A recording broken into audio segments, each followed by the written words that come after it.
Assalamualaikum warahmatullahi wabarakatuh. Selamat sore. Mari kita lanjutkan kuliah kita setelah TS kemarin. Kita akan masuk ke materi berikutnya, yaitu tentang evapotranspirasi dan neraca air. Ada 4 tema yang akan kita bahas pada pertemuan kali ini. Yang pertama, pengertian evapotranspirasi, kemudian jenis-jenis, ini pengertian evapotranspirasi, jenis-jenis evapotranspirasi, pengertian neraca air, dan jenis-jenis neraca air. Oke, kita langsung saja. Evapotranspirasi ini terdiri dari 2 kata sebetulnya, ada evaporasi dan transpirasi. Evaporasi sendiri adalah merupakan penguapan atau berubahnya air menjadi uap air dan bergerak dari permukaan tanah dan permukaan air. Jadi di sini evaporasi adalah pergerakan berubahnya uap air, bergeraknya uap air dari tanah dan dari permukaan air. Kemudian transpirasi, peristiwa berubahnya air menjadi uap air bergeraknya dari tanaman ke udara. Jadi kalau dari evaporasi dari tanah dan air saja, kalau transpirasi itu pergerakan penguapan atau berubah uap airnya hanya dari tanaman saja. Nah, gabungan dari kedua peristiwa ini disebut evapotranspirasi. Jadi evapotranspirasi berubahnya air menjadi uap air bergerak dari tanah, air, dan tanaman yang berada di atasnya. Jadi kalau misalnya tanaman di atasnya rumput, berarti evapotranspirasi rumput. Kalau tanah yang di atasnya ditanami dengan sawit, berarti evapotranspirasi sawit. Itu yang berkaitan dengan evapotranspirasi. Kemudian berikutnya, evapotranspirasi ada beberapa hal yang harus kita pahami.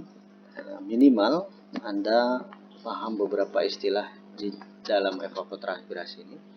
Yang pertama ada evapotranspirasi potensial.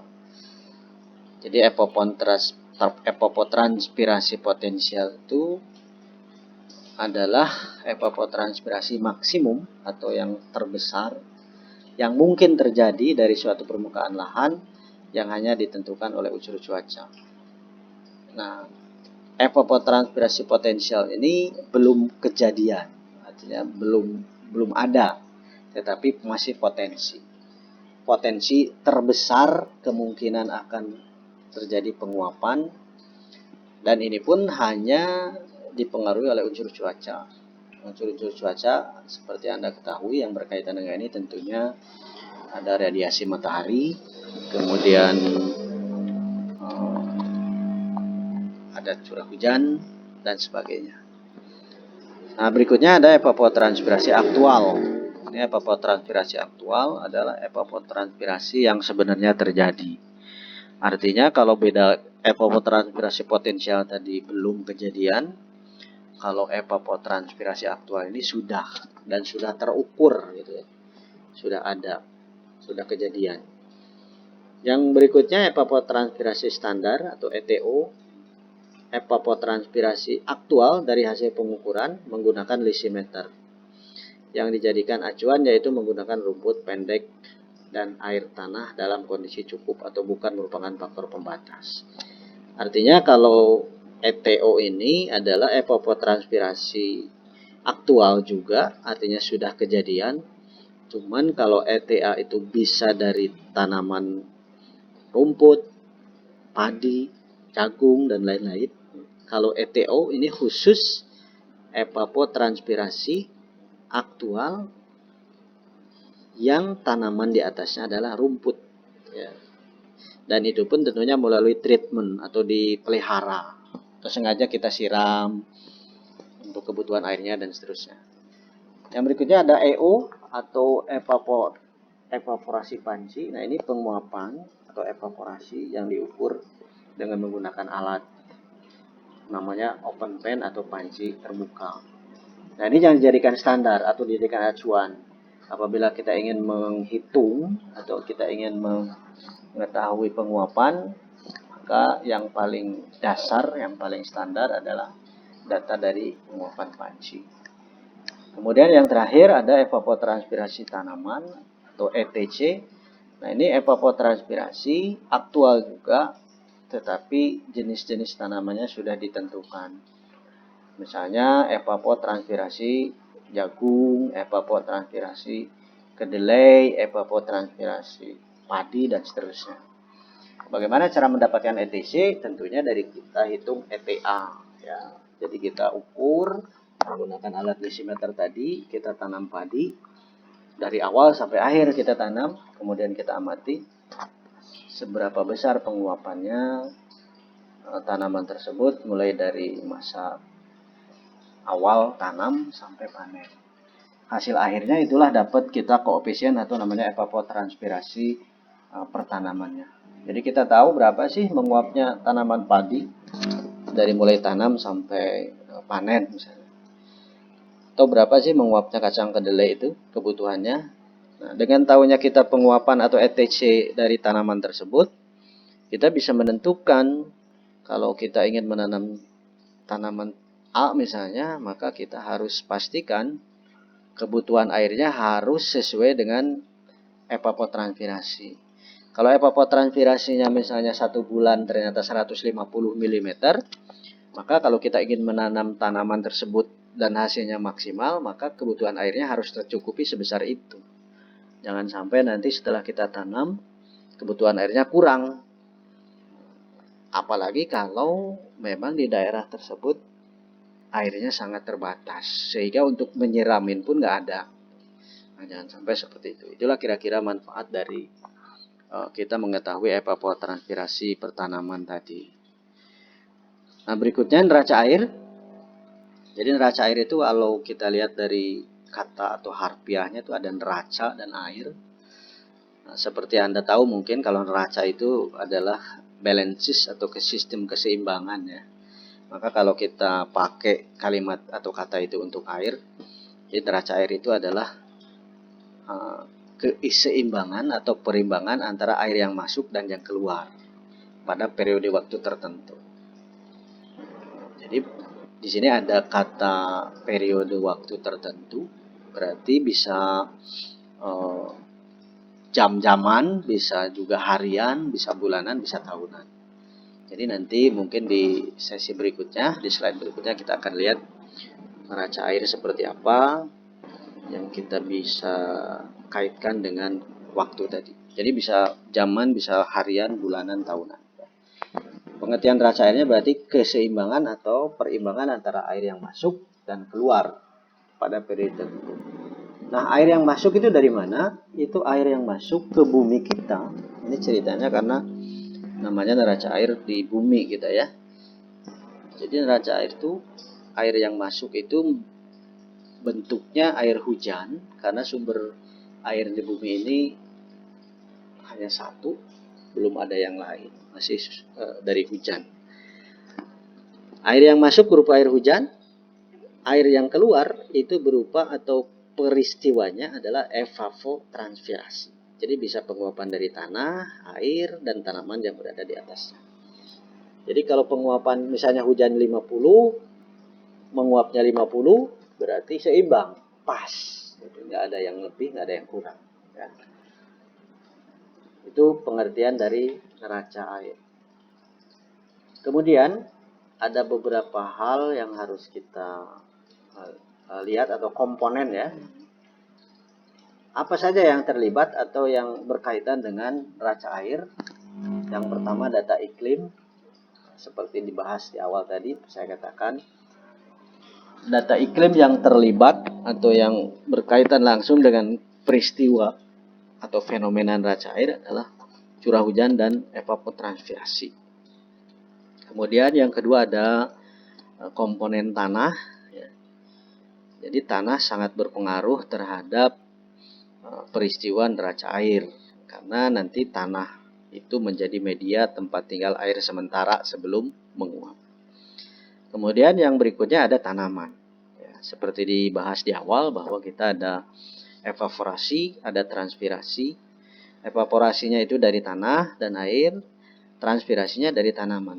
Maka dalam peristiwa neraca air itu harus diperhitungkan. Karena tanamannya berbeda, maka tentunya penguapannya berbeda. Jadi komponen neraca air ada data iklim, ada data tanah, ada data tanaman. Contoh data iklimnya curah hujan dan evapotranspirasi. Contoh data tanahnya itu ada kapasitas lapang dan TLP. Ya, mungkin nanti akan kita lihat di sini istilah-istilahnya. Nah, ini tadi ada KL, TLP. KL itu singkatan dari kapasitas lapang, di mana kapasitas lapang itu adalah posisi atau kondisi tanah dalam kondisi airnya cukup. Artinya maksimal, seluruh pori-pori di dalam tanah itu terisi air. Itu dalam posisi atau dalam kondisi kapasitas lapang. Nah, kalau titik layu permanen atau TLP itu kondisi di mana air di dalam tanah itu tidak bisa dijangkau atau tidak bisa diambil oleh perakaran tanaman. Nah, tentunya perakaran tanaman berbeda-beda tergantung jenis tanaman. Kalau tanaman-tanaman semusim, tanaman-tanaman hortikultura, sayuran misalnya, itu kan perakarannya pendek, mungkin paling dalam 50 cm misalnya. Nah, jadi kalau namanya kondisi TLP itu ketika misalnya ada sebuah tanaman yang akarnya hanya kedalaman 30, di dalam 30 cm itu nggak ada air sama sekali. Air yang ada mungkin di kedalaman 40 atau 50 misalnya. Maka tanaman tersebut tidak akan bisa menjangkau air tersebut sehingga kondisinya menjadi layu tanamannya. Kalau ini berlanjut maka layunya permanen. Kalau mencapai titik layu permanen, bahasa lainnya tanamannya berarti mati ya gitu. Oke, kita lihat satu persatu. Ini istilah-istilahnya. KL tadi udah saya bilang kondisi tanah yang jenuh. Nah, artinya maksimal lah air dalam tanah itu penuh. Titik layu permanen, batas bawah dari kesediaan air tadi udah saya jelaskan. Kemudian ada air tanah tersedia. Nah, air tanah tersedia ini misalnya tadi contoh ada perakaran yang dalamnya 30 cm. Maka air tanah tersedia itu bila di dalam air kedalaman 30 itu ada tanah itu ada air ya. Di dalam tanah itu ada airnya sehingga air tersebut bisa dimanfaatkan oleh tanaman untuk kehidupannya. Nah, kalau air tanah tersedia itu di dalam kedalaman tadi 30 nggak ada, berarti nggak ada. Tergantung jenis tanamannya apa. Kemudian yang terakhir KAT, kadar air tanah. Nah, ini kalau dirumuskan, ini perbandingan antara air yang terkandung dalam tanah dengan berat tanah kering. Jadi mungkin kalau kadar air tanah nanti kita ambil sampel tanah, kemudian kita timbang berapa berat tanah itu pada saat diambil masih ada airnya. Setelah itu kita bakar atau kita oven sampai kering, sampai habis gitu airnya. Baru kita timbang lagi. Pasti berat antara pada saat basah dan pada saat kering berbeda. Nah, pelisih antara berat basah berat kering itu yang dijadikan yang namanya airnya segitulah tersedia. Jadi kalau beratnya misalnya pada saat ditimbang pertama 50, kita bakar, kita open, setelah kering berat tanahnya ditimbang hanya 20. Maka air yang terkandung itu berarti ada 30. Ya, kalau satuannya gram berarti ada gram air yang terkandung. Oke, kita lanjut. Nah, ini ada beberapa jenis tanah dengan karakteristik yang berbeda ya. Jadi, ada jenis tanah pasir, berlempung, lempung ya, dan lempung berliat. Ini ada, saya ambil dari sumber yang Simon sebagai contoh saja. Anda lihat di sini bahwa kapasitas lapang, TLP, dan air tanah tersedia. Untuk tanah yang jenisnya pasir, kapasitas lapangnya atau jenuh airnya sedikit 13, TLP-nya juga sedikit 3, artinya 10. Artinya ini tanah yang pori-porinya besar atau mudah ditembus air, maka dia akan sedikit mencekam air atau memegang air, itulah KL-nya. Tapi tanah-tanah yang berlempung, ya, apalagi yang tanah jenis tanah liat, itu dia tahan menahan air di dalam. Jadi kalau udah masuk air itu, maka dia akan tahannya lebih banyak dan lebih lama. Tetapi kebalikannya, dia masuknya susah. Tanah liat itu kan, kalau Anda tahu jenisnya, kalau kita lihat tanah liat itu masuk airnya susah. Tetapi air di dalamnya juga ditahannya lama. Kemudian ada jenis-jenis neraca air. Tadi di awal bahwa pengertian neraca air itu adalah perimbangan antara air masuk dan keluar pada periode waktu tertentu. Nah, ini periodenya kalau kita lihat dari jenisnya, berdasarkan waktu, jenis neraca air itu ada periodik, ada neraca air klimatologi. Ya. Periodik ini kontinu tiap tahun.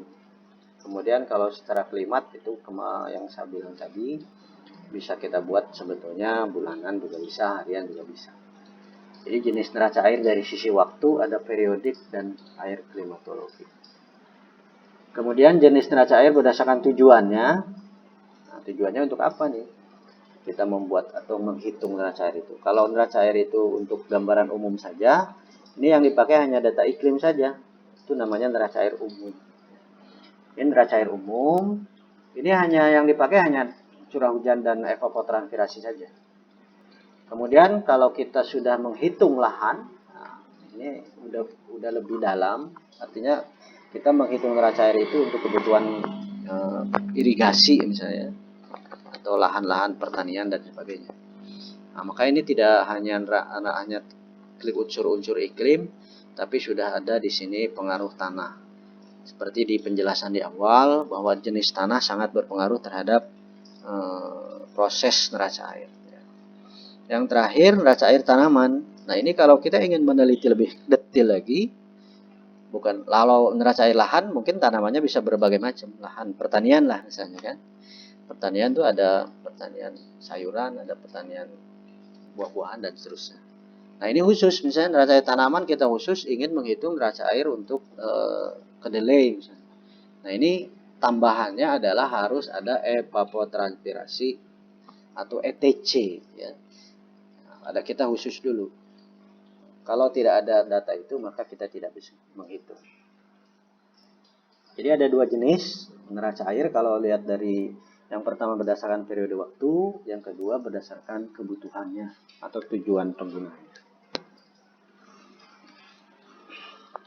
Kemudian untuk asumsi di dalam perhitungan neraca air, kita biasanya bergerak dengan asumsi karena tidak semua wilayah atau tidak semua daerah mempunyai data yang lengkap pengukuran real hasil dari neraca air. Maka kita bisa menggunakan asumsi dan pendekatan secara rumus ya, empiris.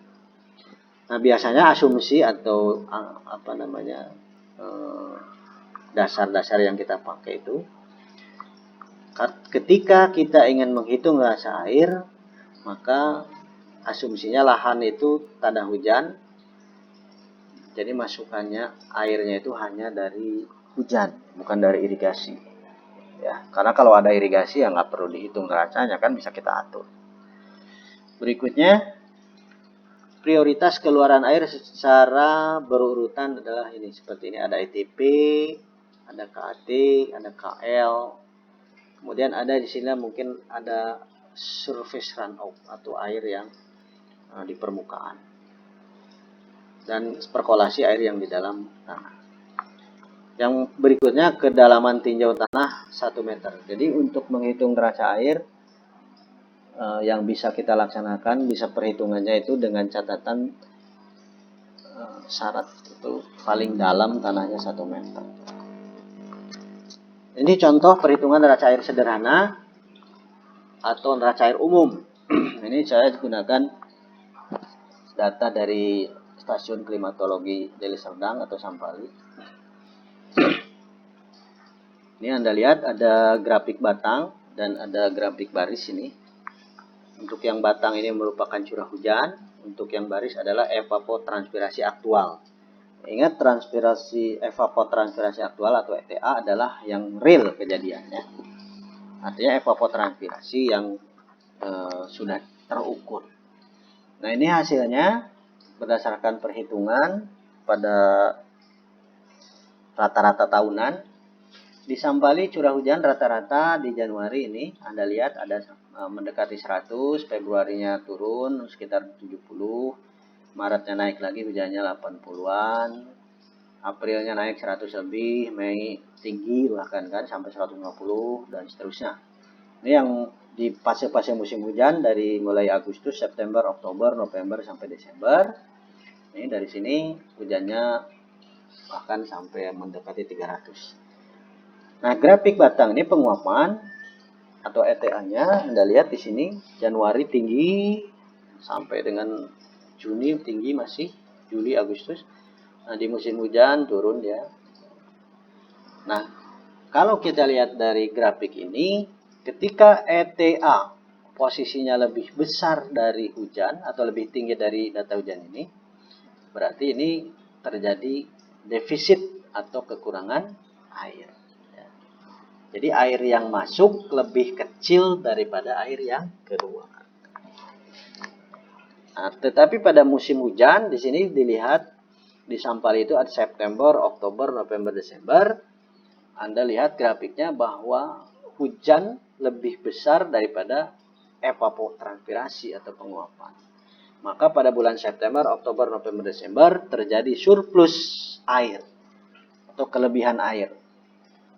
Nah, kelebihan air ini bisa bermanfaat untuk cadangan untuk di bulan berikutnya. Karena namanya perhitungan rasa air itu harus kontinu. Jadi kita hitung Januari sampai Desember, sampai Januari lagi. Jadi putar gitu. Maka air yang kekurangan di bulan Jan sampai Agustus itu akan diisi pada saat September, Oktober, November, Desember. Ketika tanah sudah terisi, sudah jenuh lagi, hati-hati dengan kelebihan air. Kelebihan air atau surplus air biasanya berupa air yang bergerak di permukaan. Nah, air-air inilah sebetulnya yang kadang-kadang sering bersinggungan dengan manusia. Mungkin kita mengenal istilahnya banjir gitu ya. Nah, jadi air-air yang tidak terpakai atau air yang mengalir di permukaan itu kadang-kadang bisa jadi gangguan buat manusia. Atau istilah lainnya banjir. Berikutnya kita akan bahas khusus karena kita di Sumatera Utara mengalami atau mempunyai sumber daya alam yang paling terkenal dan kita terkenal dengan perkebunan sawit. Anda juga jurusan perkebunan, maka saya coba untuk menampilkan neraca air khusus untuk sawit ya. Mudah-mudahan bisa dimanfaatkan nanti. Tadi sebagai pengantar, sawit itu tanaman yang tidak suka dengan kekeringan. Nah, ini Anda lihat dampaknya.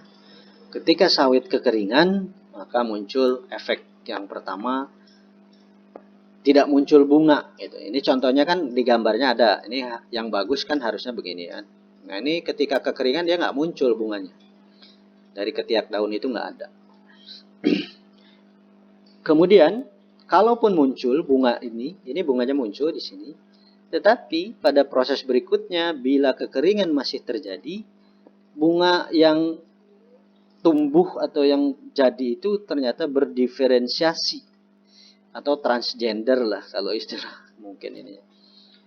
Jadi di bunganya transgender, bunga-bunga betina itu atau bunga itu menjadi bunga jantan, ya. Jadi jantan dominan. Tentunya bunga jantan nggak diharapkan karena tidak akan menghasilkan buah. Nah, bila ini juga lolos, misalnya bunganya tetap tumbuh dari ketiak daun, tidak juga berubah jadi bunga jantan, tetap dia bunganya betina. Tetapi kalau masih saja berlangsung kekeringan, maka bunga-bunga betina itu pun walaupun jadi bunga betina, ketika berbuah dia akan gagal atau aborsi. Ya, ini mungkin istilah ininya, istilah kita asumsikan sebagai manusia, dia mengandung gitu, dan mengandung buah. Tetapi belum waktunya panen dia sudah gugur. Ya. Nah, ini dampak-dampak dari kekurangan air terhadap tanaman sawit. Nah, untuk menghindari atau mengantisipasi kejadian ini, terutama di perkebunan, Maka mereka harus paham apa yang harus dilakukan ketika ada kekurangan air. Bisa dengan upaya itu. Nah, inilah pentingnya kita tahu atau kita paham cara menghitung neraca air sawit. Ya. Oke, nah, kita akan menghitung neraca air sawit. Dasar utamanya perhitungan keseimbangannya dari rumus dari Schur dan Thales ya. Ini orang-orang pakar-pakar sawit. Yang pertama yang harus Anda paham dan harus betul-betul diingat ketika kita akan menghitung neraca air sawit adalah dasar atau konsep bahwa sawit itu membutuhkan air di dalam tanah maksimal 200 mm. Ini ya. Ini 200 mm ini. Ini air yang dibutuhkan oleh tanaman sawit ketika tumbuh ya, atau pada saat tumbuh. Jadi 200 mili di dalam tanah. Ketika di dalam tanah ada air 200 cukup. Ketika kurang dari 200 berarti ada kekurangan. Kalau lebih dari 200 bagaimana? Ya dibuang. Ya, airnya tidak diambil tanah. Itulah jadi air permukaan atau run off ya. Oke, kita lihat contoh kasus. Kita langsung praktek saja. Kita mencoba di sini ada beberapa data ya. Kita akan mencoba menghitung neraca air sawit ya. Data yang dibutuhkan yang pertama ini data curah hujan dan hari hujan. Ini hari hujan sebetulnya tidak perlu juga, artinya tidak dipakai dalam perhitungan, tapi yang digunakan adalah data curah hujannya. Komponen neraca air sawit yang harus kita ketahui ketika akan hitung neracanya. Yang pertama curah hujan, kita harus tahu cadangan air, kita harus tahu evapotranspirasi, kemudian kita harus hitung keseimbangannya berapa, cadangan akhir sisanya berapa, apakah lebih dalam bentuk surplus air, lebihnya berapa, kemudian defisit, apakah kekurangan air berapa. Nah, yang paling berbahaya tadi di awal bahwa kalau kelebihan air mungkin sawit tidak bermasalah, nggak ada sawit gagal atau gimana karena kelebihan air. Tetapi yang diwaspadai ada yang defisit, makanya kita lambangkan dengan warna merah. Biasanya merah itu kan warning ya, perhatian lah, jangan sampai kejadian. Kita akan coba hitung. Yang pertama datanya seperti ini. Data curah hujan, dari mana datanya? Ini kita dapatkan dari alat. Kalau Anda tidak punya alat mengukur, datanya bisa diperoleh dari data BMKG. Tetapi untuk perkebunan, itu sebetulnya yang paling bagus adalah data hasil pengukuran di kebun itu sendiri. Supaya betul-betul datanya real existing dari lokasi itu. Kemudian untuk cadangan air, ini kita hitung. Ya. Ini sebetulnya nggak ada atau kita hitung. Evapotranspirasi datanya sudah ada. Ini juga data dari pendekatan rumus boleh, atau data real pengukuran dari lokasi juga boleh. Ya. Jadi data ini, data curah hujan sudah ada, data evapotranspirasi sudah ada. Yang harus kita hitung, kita cari cadangan air, keseimbangan air, cadangan akhir, surplus, dan defisit. Itu yang harus kita cari. Ini contoh di sini. Kita lihat hitungan neraca air selama 1 tahun. Ya, dan akan berlanjut tahun berikutnya. Kita mulai dari bulan Januari.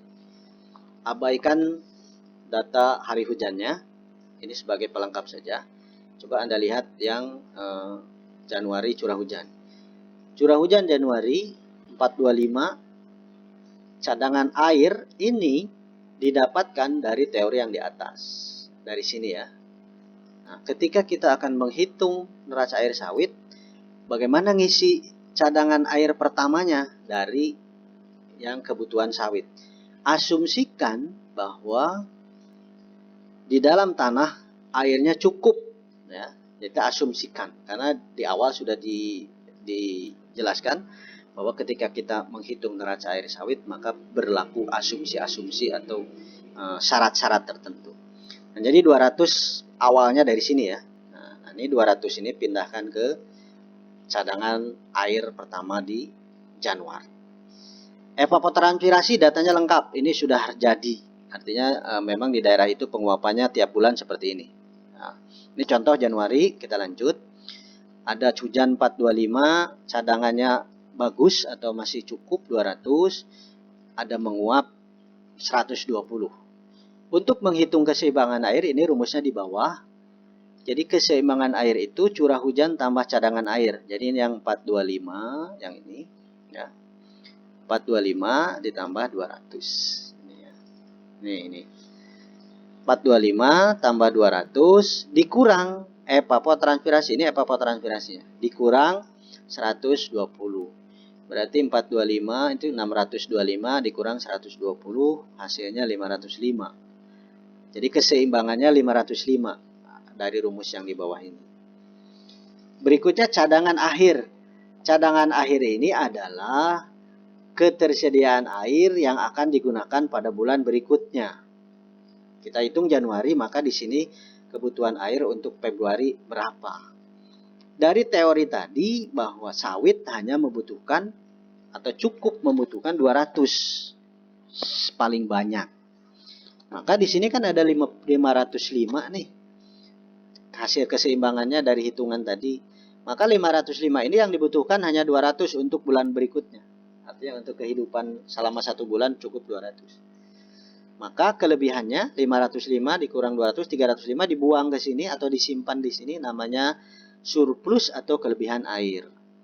Nah, kelebihan air ini disimpan di sini. Apakah ada kekurangan? Nggak ada, justru kan lebih. Berarti ini strip saja. Lanjut ke Februari. Curah hujannya 210 dari data tadi. Cadangan ini dari mana? Ini 200-nya dari sini.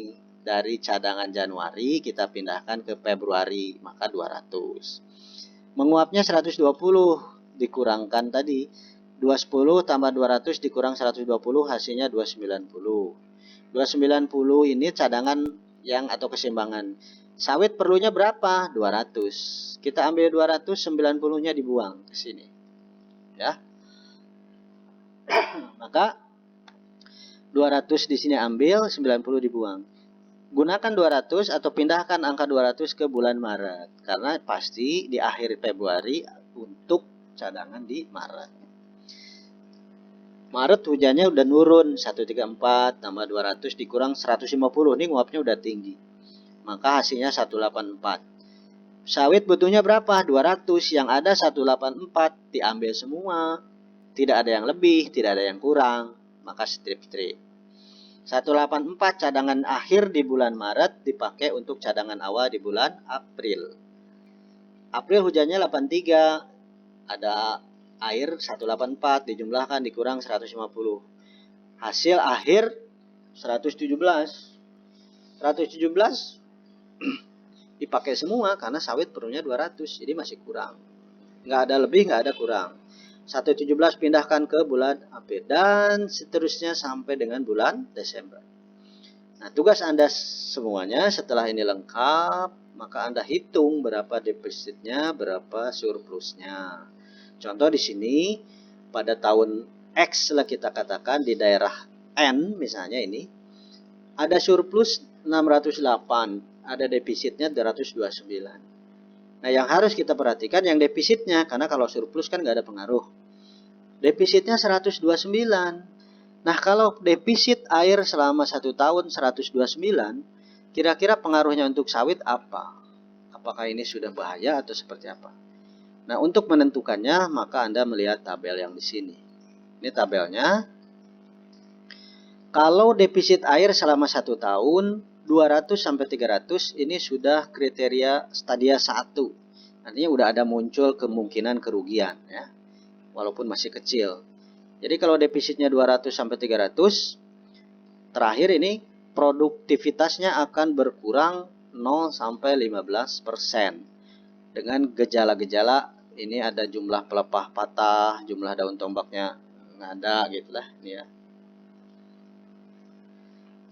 Nah, bagaimana dengan data tadi? Ini didapatkan hasilnya 129.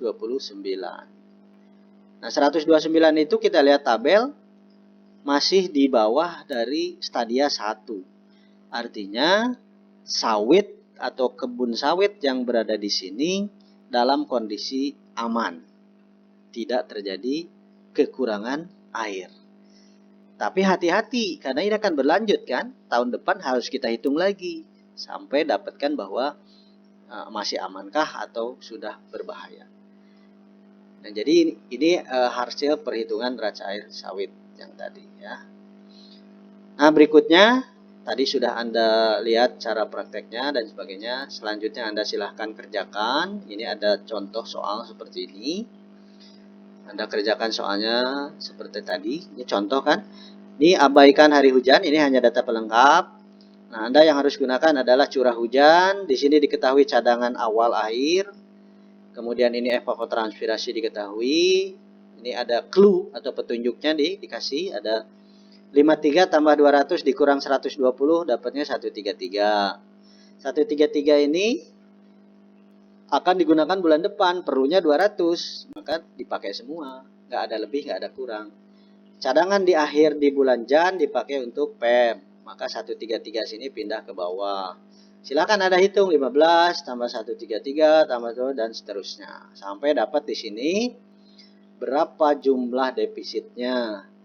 Kalau sudah tahu jumlah defisitnya, bagaimana? Apakah berbahaya di stadia 1, 2, 3, 4 atau aman? Anda tahu dari mana? Harus selesaikan sampai dengan mengisi defisit air yang di sini. Saya kira itu mungkin yang bisa saya sampaikan. Mudah-mudahan metode baru kita ini saya kirim video bisa lebih menjelaskan. Di samping nanti Anda bisa baca-baca juga bahannya. Kalau ada yang masih ditanyakan mungkin nanti bisa kita bahas melalui WA group saja ditanyakan. Tetapi saya kira ini saya terobosan baru. Saya coba buat video seperti ini. Karena selama ini mungkin hanya Anda baca-baca saja. Tidak ada melihat atau tidak mendengar penjelasannya. Saya kira itu yang bisa saya sampaikan sementara ini. Mudah-mudahan dapat membantu Anda dalam memahami materi ini. Terima kasih. Assalamualaikum warahmatullahi wabarakatuh.